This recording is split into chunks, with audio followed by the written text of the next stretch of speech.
Okay, so the first one I'm going to follow up on an example that I had up above, and this time someone actually goes and gets some data and sees, yeah, there is a positive correlation between height and reading scores.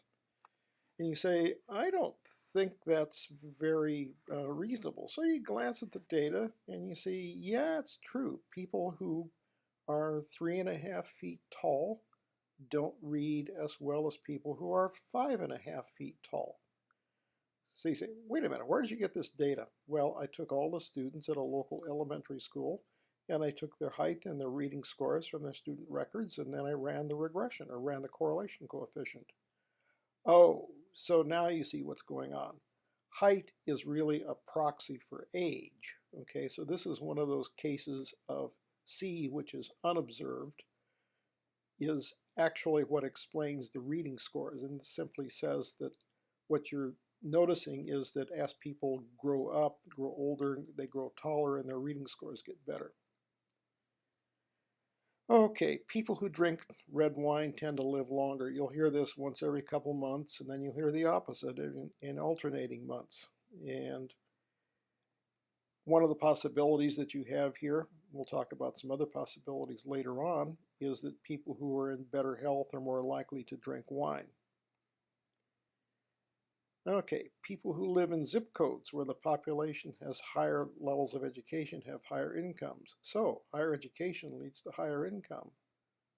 Well, that's A causes B, but is it possible that higher income leads to higher education? Yeah, it possibly is, because with higher income, you're able to afford higher education. Okay? The last one, this one's kind of amusing. People who switch from auto insurers to Geico save a lot of money compared to those who don't switch. This is clearly a case of reversed causality.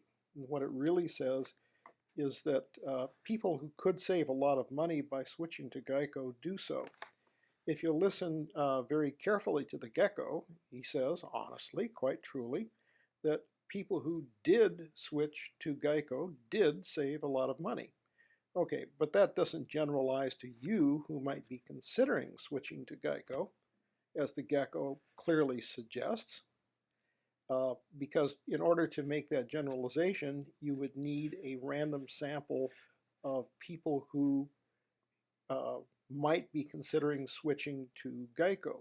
And if you took 1,000 people who were considering switching to Geico, probably the majority of them would pay $10, $20 more, $10, $20 left, and the majority of them would say, no, I'm not going to switch to Geico. I'm not going to go to the trouble for that amount of money.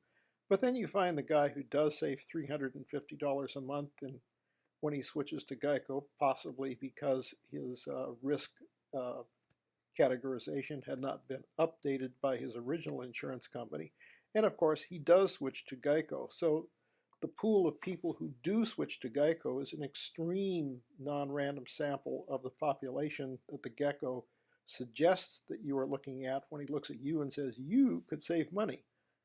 And if you'd already switched to Geico, it was probably because you did save a lot of money when you did so. Okay, I hope that clear. Oh, and yeah, Flo and the Good Hands guy, they tell the same kind of nonsense. So I don't want to just blame the Geico gecko for all this mess.